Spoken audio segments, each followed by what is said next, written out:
Antusias masyarakat untuk berbelanja keperluan lebaran seperti pakaian berakhir dengan timbulnya kerumunan di Pasar Tanah Abang, Jakarta Pusat pada akhir pekan lalu. Kejadian kerumunan ini berisiko menimbulkan klaster baru kasus positif COVID-19. Kerumunan tidak hanya terjadi di dalam gedung Pasar Tanah Abang saja, melainkan di wilayah sekitar pasar hingga ke stasiun kereta api Tanah Abang.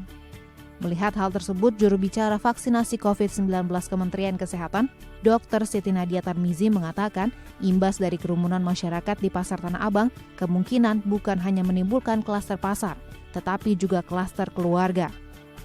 Tidak hanya itu, adanya pengunjung yang berasal dari berbagai daerah juga bisa terpapar virus corona yang berpotensi menjadi sumber penularan ketika kembali ke tempat tinggalnya atau bahkan nekat melakukan mudik lebaran. Timbulnya klaster baru ini, tetapi yang akan berdampak tentunya bukan klaster pasar ya, mungkin saja klaster pasar, tapi yang akan terinfeksi itu adalah para pedagang pasar. Ini yang kalau kita melihat, tetapi bukan hanya pedagang pasar nanti yang akan terdampak, karena dari apa yang terjadi di Tanah Abang, itu kan kita tahu pengunjung Tanah Abang itu bisa dari seluruh wilayah di sekitar Jakarta ya, termasuk Bogor, Depok, Bekasi, Tangerang, yang artinya keterpaparan itu bisa saja terjadi misalnya di pasar, di contohnya Pasar Tanah Abang lah.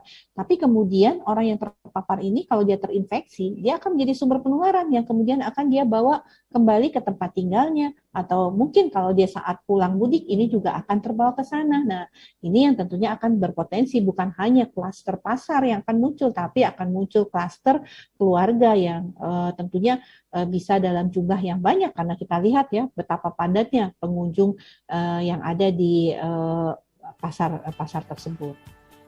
Meski vaksinasi COVID-19 telah diberikan kepada pedagang di Pasar Tanah Abang, hal tersebut tidak menjadi jaminan seseorang terbebas dari paparan COVID-19.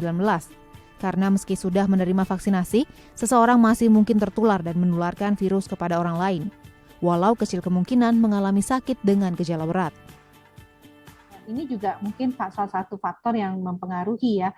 Padahal sebenarnya jumlah yang divaksin ini baru sekitar 12 juta orang ya, dari sasaran kita sebanyak 181,5 juta ya. Yang artinya ini masih perjalanan panjang untuk kemudian kita membentuk kekebalan kelompok. Dan tentunya kalau kita melihat euforia vaksin ini tentunya sudah selalu kita sampaikan, sesaat pada seseorang yang sudah mendapatkan vaksinasi, tapi karena kondisi kita ini masih dalam kondisi pandemi, tentunya adanya vaksinasi itu tidak cukup memberikan benteng perlindungan kepada diri kita. Nah, tentunya harus tetap melaksanakan protokol kesehatan, karena vaksin pun tidak 100% melindungi, dan untuk menutupi celah yang tidak terlindungi dari vaksin tadi, itulah tadi mengapa kemudian protokol kesehatan harus dijalankan. Melihat antusiasme masyarakat berbelanja keperluan Idul Fitri, pemerintah pun menganjurkan masyarakat untuk berbelanja aman melalui daring, guna mengurangi mobilitas di pusat perbelanjaan yang berpotensi pada penularan COVID-19 dan berdampak pada peningkatan kasus positif COVID-19. Novi Permatasari, Tim Liputan, DAI TV.